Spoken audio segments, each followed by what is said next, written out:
yesterday. It is not anything new, but they must declare what computer they are coming with and for what purpose.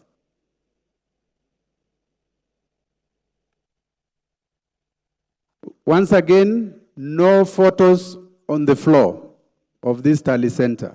Whether you are an observer or whoever you are, no photos. We do not want to see our officers, their photos being paraded everywhere.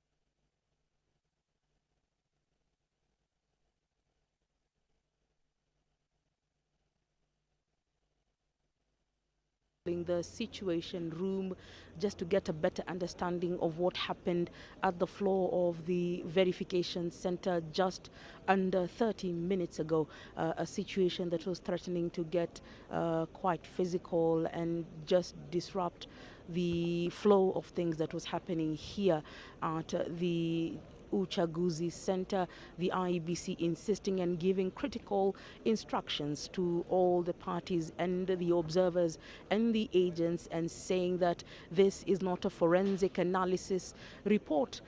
This is basically just verification of that critical data that is needed for the IEBC to be able to make any bit of announcement anytime soon.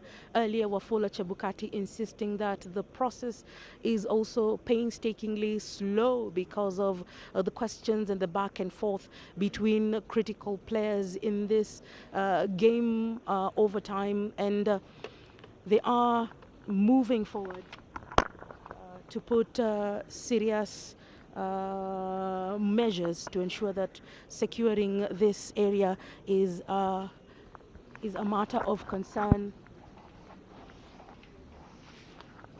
for all, and that no security situation happens within the next process going forward.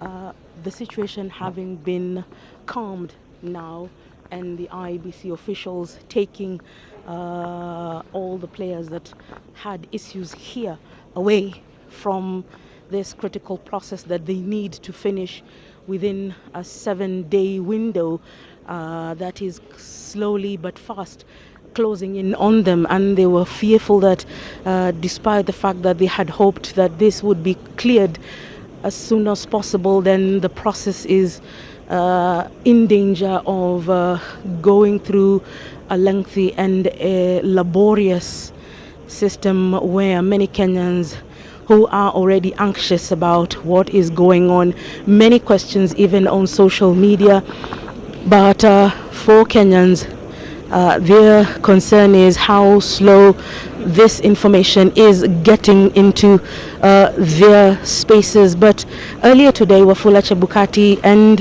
his deputy Cherera making a few announcements by 1 a.m. last evening or early this morning. They were making announcements for 5 constituencies that had already come into this area and had been verified by the persons at these tables that we are seeing, and those were Webuye East, Old Jororok constituency, Baringo Central, Kathiani, Kangundo, and Lamu East. Very early this morning at around 9 to 10 a.m. They were able to give us results for Ndia constituency, Gatundu South, Yata, Ainab Koi, Moiben, Nandi Hills, Gilgil Kaiti, and Aldai, and they were hopeful that in the next few hours or so they would be giving us much more answers and details that is needed for this process to go on as fast as possible.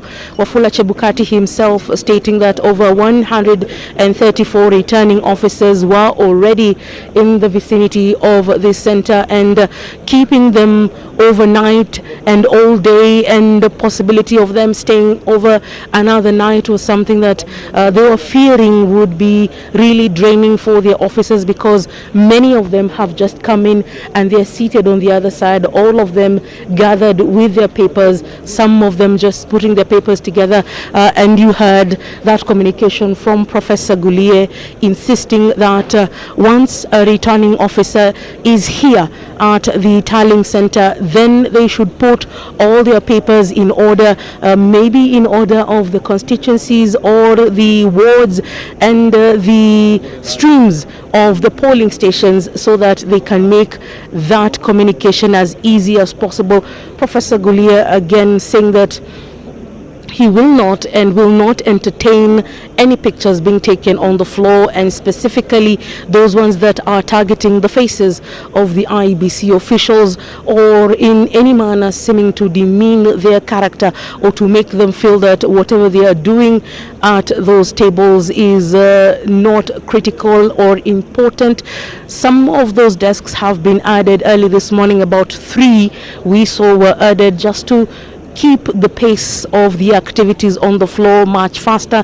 We know we have Saturday, Sunday and Monday for them to finish the 290 constituencies that are expected to be brought here, physical Form 34As and Form 34Bs, for them to be verified also with the information that is on the computer that had been taken, their picture using the KIMS kits.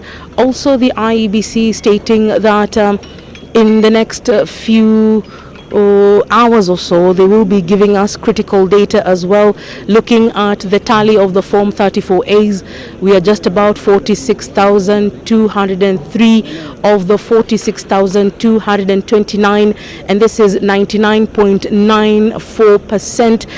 Many Kenyans are wondering how faster this streaming is happening, but the process ideally is happening here. This is where it matters most. This is where all the data is collected, and this is where it is all being verified. The agents for all those presidential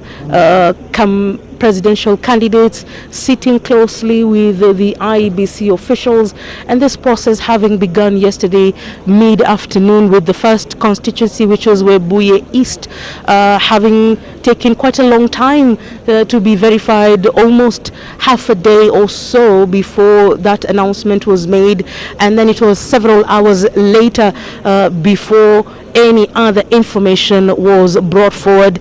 So the scenario has been quite calm over the last few hours. However, getting even hotter. There you see her, Charity Ngilu, the former governor of Kitui County and an agent of the One Kenya Alliance and Azimio team, whose presidential candidate is Raila Odinga, just making a few calls.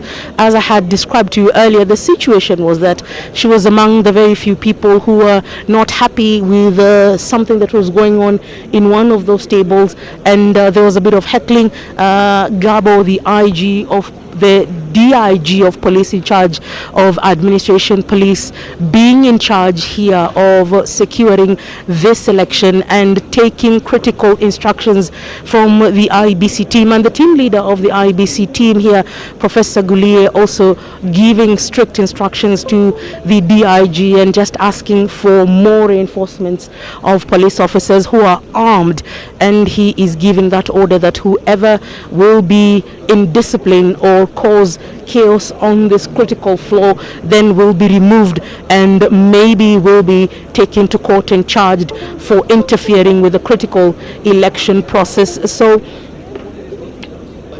calm has resumed at this floor. However, those groupings talking with each other to just get a better understanding of what is happening. IEBC insisting that all those politicians who have won various seats and belong to the various political gatherings who have come here should sit and wait for the identified agents to do their job and not really to interfere with what is going on the floor, because according to them they feel that some of those gentlemen and ladies who have come in today are the ones who are causing a lot of anxiety here, and also the IBC insisting that anyone who has come in with any material that is not officially documentation by the IBC, they will be expected to remove it from the premises, and anyone else seeking to come into this area will be expected to as well remove and be checked critically for that matter. So let me just allow you to listen into what is happening here before we can continue with this conversation.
And as you can see, all has been restored in terms of calm here at the Bomas of Kenya.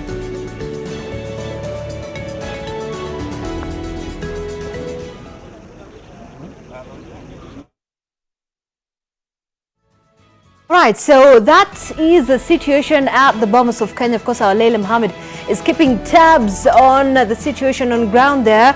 Good afternoon. Thanks for keeping it NTV as we continue with this rolling coverage of Decision 2022. It is day 3 of election and the waiting continues. The counting and tallying of the votes is still ongoing across the country for the various elective positions, and we are, as many Kenyans are, looking forward to that big announcement by the Presidential Returning Officer Wafula Chebukati at the National Tallying Center. Well, Dan, this has been quite the long wait.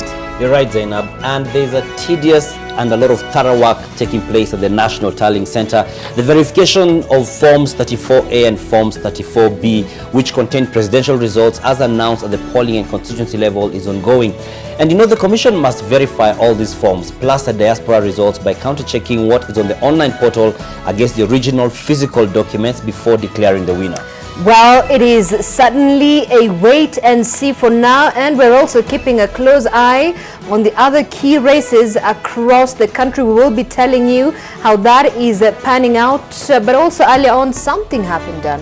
Yes, there's a significant declaration that has been made in regards to, you know, there's been a concern about inclusivity in leadership, and those who are considered to be the marginalized groups. And so we have a victory story which is about the first person with albinism having been elected. Those other the rest who've been there before are nominated.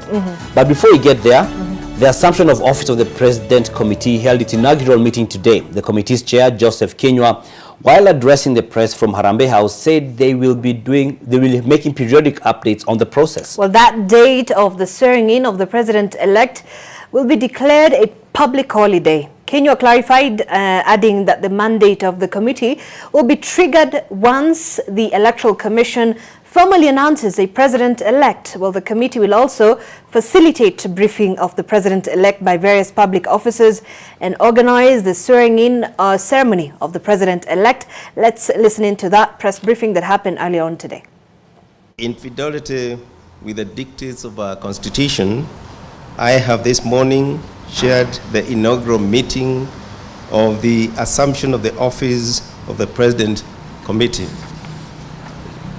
The committee is established pursuant to the Assumption of the Office of the President Act, that is Act number 21 of year 2012, and in furtherance of Article 141 of our Constitution. The committee's core mandate is to facilitate a smooth transition from the current administration to the incoming administration.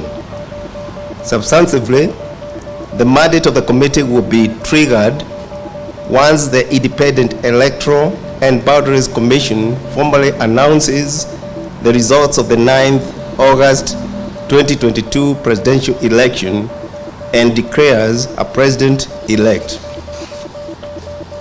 In accordance with the primary act of Parliament, the functions of the Assumption of the Office of the President Committee are to 1.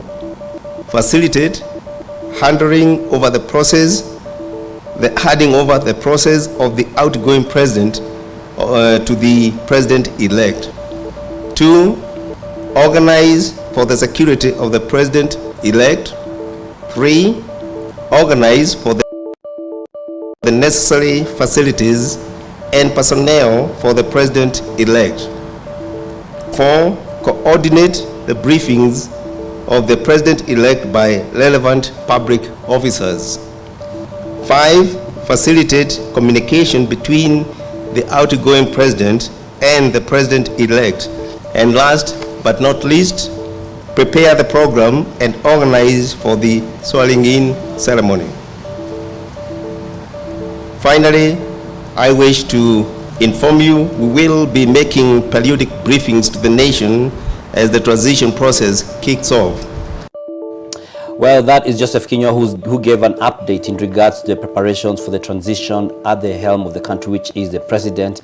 And there's a lot of transition that's going to be going on. We're seeing various leaders who have lost their seats. Some incumbents have lost their seats. It's been made official. Some, it's pretty much a done deal. They're just waiting for the final declaration by the IEBC. What we have here is Nakuru County, the county tallying center, where we're awaiting the announcement of the governor-elect. And from the numbers, UDA Susan Kihika is set to be announced as the governor-elect of the county of Nakuru, having won the incumbent, who is Lee Kinyanjui. And it's quite again part of the whole wave of the mountain region, and it's those areas that have the mountain. People from the mountain region voting the yellow way, so to speak. Indeed, and it was one of the key races we've been closely following over the past couple of months. A very interesting turn of events at that particular county. So I hope we can just cross over live there to get a feel some of the sounds and sights of what is happening there. Yes, and you could see Kihika is there, and the smile on her face is pretty telling of what the vibe is for her right now. It's been quite an interesting journey for her because she served one term as the Speaker of the Nakuru County Assembly. That was in the first term of devolution, 2013 to 2017. 2017 to 2022, she has served as the Senator. That's one term, and now she's moving into the governor's seat. So hers is quite an interesting path, because we've seen some people who choose to try a certain position a number of times. They kind of gradually progress upwards, but now we see that she's getting to the very top of the county. And she's one of the women, by the way, who are actually who made an attempt at the governor's seat and actually making it happen. On the other side, of course, you have in Homa Bay, and then on this other hand, you also have in Nakuru. So that's very interesting in terms of the women representation on the leadership side. And Kirinyaga is definitely going to have a woman, right? Because right now the race is between Ngirishi and Waiguru. That's what has been, right. and we are going to be giving the finalized results when you're here. Right. All right. So let's now just get Bridget Sangana, who is in Nakuru County, of course, following very closely on the situation there. Bridget, if you can hear us, good afternoon. Just tell us, how's the situation there? Are we likely to see the governor-elect Susan Kihika announced, perhaps?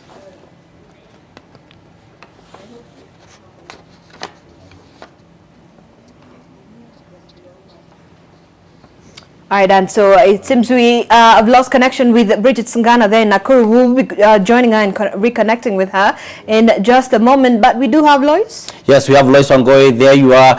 Good. Is it afternoon? Our hours are now all mixed up. Good afternoon, Lois. It's great to see you still awake somehow. But looking very sharp. Looking very sharp. Thank you very much, Lois. What's happening where you are so far? Good afternoon, Dan and Zain in studio, and day 3 after Kenyans took to the polls here in the county of Uasin Gishu. We have somewhat come to the end of that voting process. Granted that early this morning at around 6 a.m. the county returning officer did give her numbers, and also earlier before that all the 6 constituency returning officers also proclaimed their numbers, naming the members of parliament elects and the members of the county assembly elects. And for the county returning officer, she did give us the figures for the governor, senator and woman representative elect, as well as awarding them their certificates. We will come to that, Dan and Zain, but first I want to look at the presidential vote, where all the focus is here in the county of Uasin Gishu. Now, we cannot say these enough times, but we understand one of the front runners for the presidential race, UDA's William Ruto, is a son of Uasin Gishu County. And so I want to start our brief this afternoon by looking at how William Ruto has performed at the ballot race. Of course, I will be using the provisional results given to us by the county returning officer. So Dan Mwangi and Zain, something interesting here is that in the county of Uasin Gishu, IBC had registered 506,138 registered voters. That is slightly above 1 million. That is the number that we were expecting for the residents of Uasin Gishu to take to the ballot, and more specifically to the presidential box. So this number of 138,000 registered voters is spread across our 6 constituencies. So I want us to go constituency by constituency and see how Deputy President William Ruto has performed here at home. We start with Tarbo constituency. This is the largest voter registering constituency, where we have 120,202 registered voters. Now, from that figure, Deputy President William Ruto has managed 51,063 votes, and yes, we have that 51,063 votes. Sorry for that. And we move to the constituency of Soy, where we have 92,702 registered voters. Dan and Zain, Deputy President William Ruto managed 55,903 votes. In Moiben, 77,000 registered voters, DP managing 49,000. In Ainapkwe constituency, we had 62,000. DP Ruto managed 35,000. In KSS, 77,000. DP managing 45,000 registered votes plus. So in a nutshell, out of the 138 registered voters, Deputy President William Ruto has taken home 273 and 88 votes. So so if we do a quick subtraction there, we will see that Deputy President William Ruto has failed to gather 233,050 votes. So let us talk to Wananchi and try and understand where this huge difference is coming in and what could have led to that particular number. So we start with my guest here. Yes, Ken, if you could just come straight to us. We start with you, Sam. Perhaps your name, unafanyanga nini katika ujenzi wa taifa, before we go to the numbers that we are receiving in Uasin Gishu County. Okay, my name's David Kipkemboi, a businessman in Eldoret, Uasin County, and I'm happy that we are almost done with the election, which was done on 9th August this year.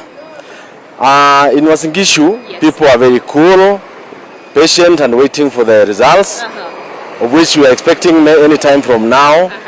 And I think the less numbers that our DP got in Uasin Gishu has its own history, whereby Uasin Gishu is a cosmopolitan town, whereby we have almost the 42 tribes. And everybody constitutionally has a right to vote, whichever side he feels that he is comfortable. DP has his people, Raila, of course, has his people, Wajakoya and the other ones. Now here in Uasin Gishu, most people, there was this transfer of votes. Everybody felt maybe he's not going to vote in Uasin Gishu. He went where he felt is comfortable. With the perceptions of maybe from the previous history, whereby there was some skirmishes and whatever. But this year, things are different. Though the number is low, but we see it is good. Though despite the 506,000 voters, the registered voters, I think a good number was divided. DP got about half of the votes, and the other ones, I think people decided not to vote, and the other candidates were voted by the other number. And that is Mr. Kemboi here trying to make figures, trying to make us understand what could have led to that very huge difference where we had expected the DP to perhaps gather more support, granted this is his home county. So from there, Dan and Zain, we move to the county leadership positions where the county returning officer did name Jonathan B as governor-elect in Uasin Gishu County, and from there he did name outgoing Governor Jackson Mandago as the senator-elect, and woman representative, the incumbent Gladys Boss-Sholei, as the incoming member of parliament in that particular women's seat. So something interesting, Dan Mwangi. When you look at what Jonathan B got, he got 214,000 votes plus. Jackson Mandago got 252,000 votes plus. I have tallied provisionally, and the DP got here 273 votes plus. But when you come to the current woman representative and the elect moving forward, Gladys Boss-Sholei, she got 292,152 votes. That goes to say, from the presidential ballot to the member of county assembly, Gladys Boss-Sholei, the sitting woman representative, is perhaps the most popular politician here if numbers are anything to go by. Pengine tuzungumze na wewe. Tumeona Gladys Boss-Sholei amepata kura nyingi sana pale Debeni, amepata kura zaidi ya governor, kura zaidi ya senator na wabunge wengine wote. Ni nini ambacho nyinyi kama wananchi wa hapa Uasin Gishu mnaona kwa huyu mama Gladys Boss-Sholei, na mbona amekuwa mwanasiasa ambaye amepata kura nyingi zaidi hapa? Good afternoon, mimi naitwa Koech. Huyu mama Boss-Sholei ni women rep Uasin Gishu elect. Mama Sholei ni mama anajulikana sana. Na mama ako so vocal, anaonekana kila siku akiarticulate issues kwa TV. So kujulikana kwake, hata ukipata show atakwambia anajua mama. Na ukienda pale polling station unaweza kuta kuna mtu anajua tu Boss-Sholei. Ataenda pale apigie kura Boss-Sholei, wale wengine anaweza acha drop tu ile polling material na acha mark. But in real sense kuna watu wanajua tu mama, ama ukute mwingine anajua tu Jelilim, huyo ni koti moja atakuuliza tu Jelilim ako wapi. Ama pepa ya Jelilim naenda drop na aende hata max ile zingine. That's what it is. So Gladys Boss-Sholei yuko popular, manake mara nyingi mnamwona kwa runinga aki. Na ni mtu anafanya kazi. Asante. Hata yeye hajakuwa county, ako Nairobi lakini kura zinapigwa tu. na yeye amewin. Ako Nairobi akifanya kazi. Asante. Yeah. Asante. Very interesting observations done, and I'm sure you'll get into that in your studio panel.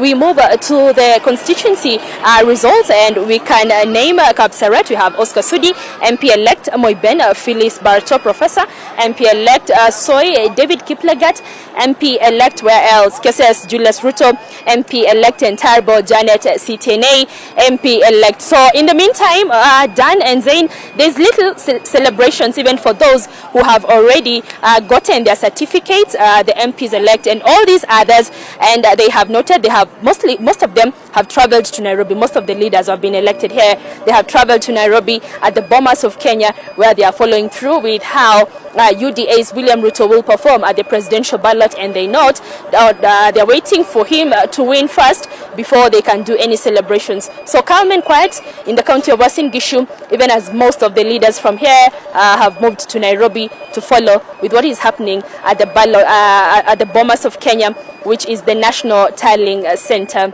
Now back to you, Nairobi, Dan and Zain.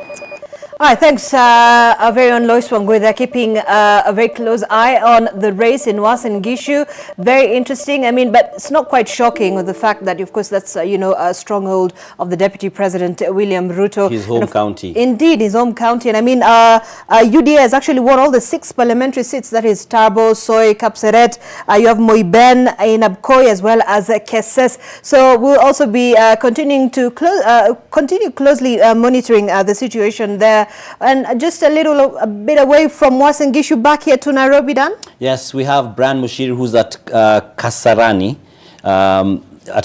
which is in the county of Nairobi, which is a tallying center. Brian, what's happening there so far? Has there been any kind of incident or, back and forth, or is it all smooth? And any announcements that have been made so far?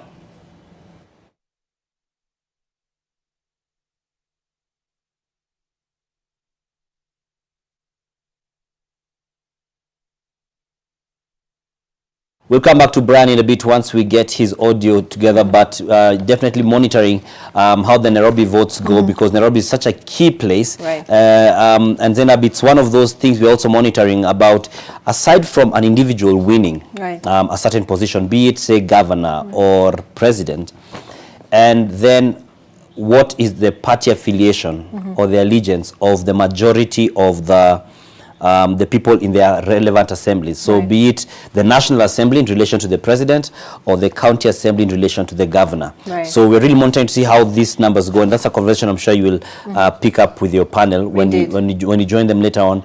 And so it's curious to see what happens. Yesterday, Bwana Kisia, who's here, said you buy them out, and you could take him on that again, just to tell you. Indeed, but then it also brings us to the question of integrity and the leaders we end up choosing. I think that is still an area we need to have a conversation around as Kenyans.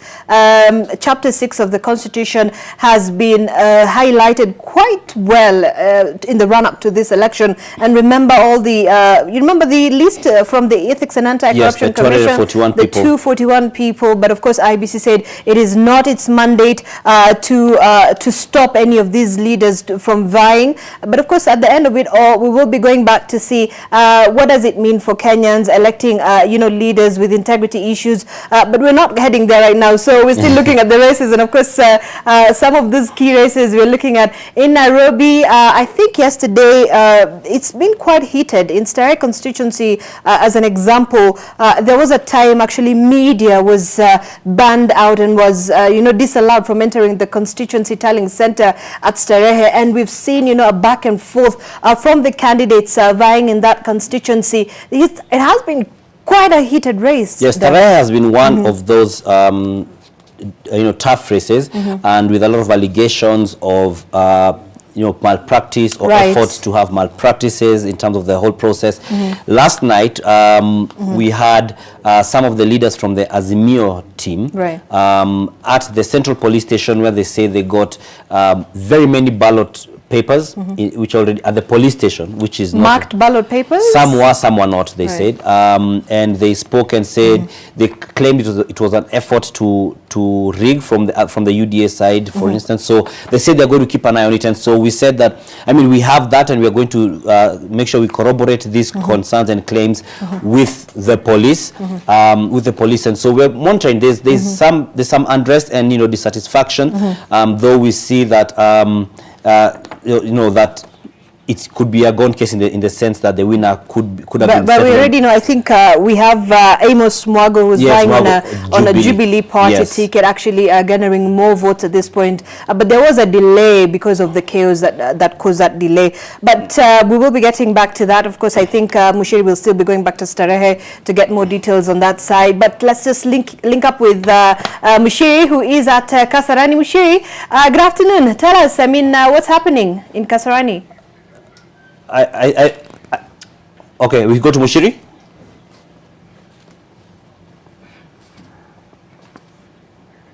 Okay, we'll get to Mushiri in just a bit. We apologize for that most sincerely. But let's cross over to the county of Kajiado, where we have Helen Aura, who is standing by. Helen, how's it going where you are?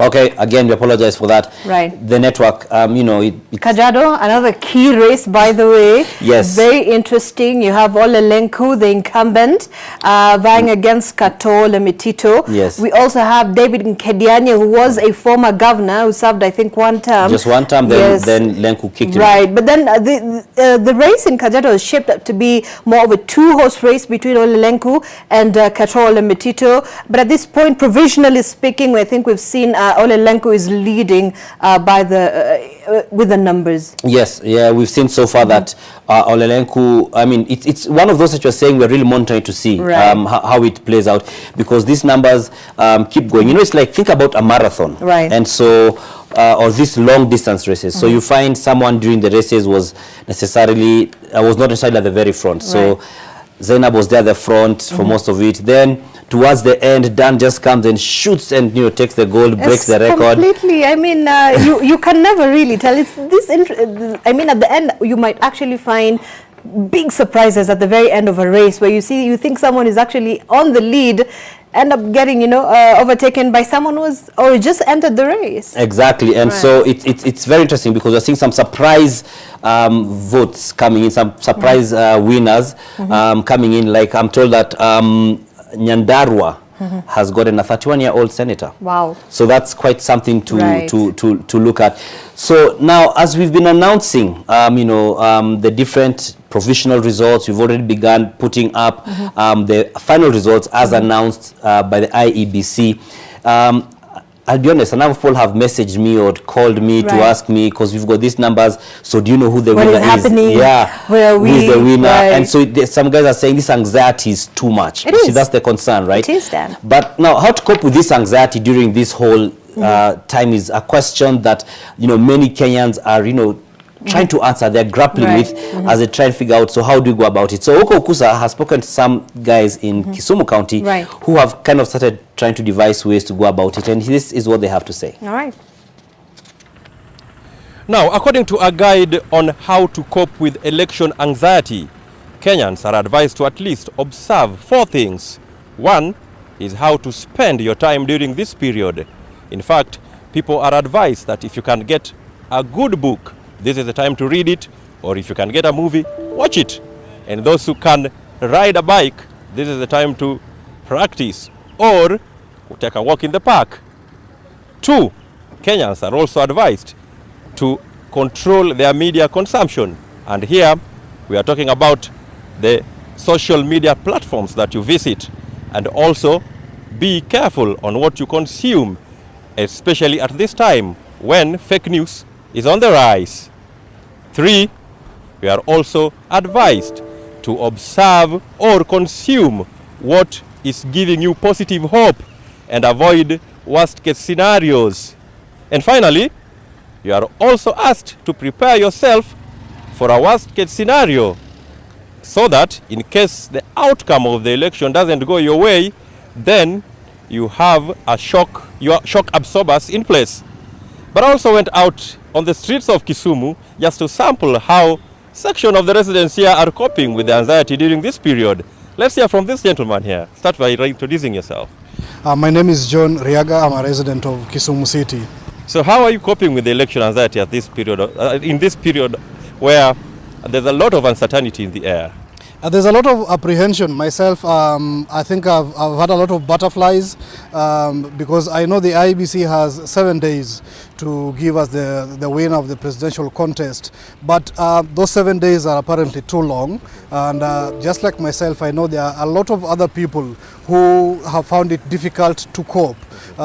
It is easier said than done when we are told to look for other ways of coping with the anxiety. But I think it is getting into levels that that can get anyone worried.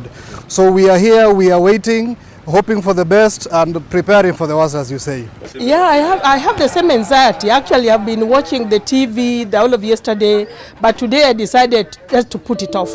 I don't want to watch anything because I've been waiting. I knew that today, because we are opening schools, I'm a teacher. Because I know we are opening schools on Monday, I knew at least we'll get the results before we go back to class. Now that today is Friday, tomorrow will be a Saturday, everything is quiet. I don't know if it's going to be the same thing that happened the other time, but I hope that today Chebukati will announce the results.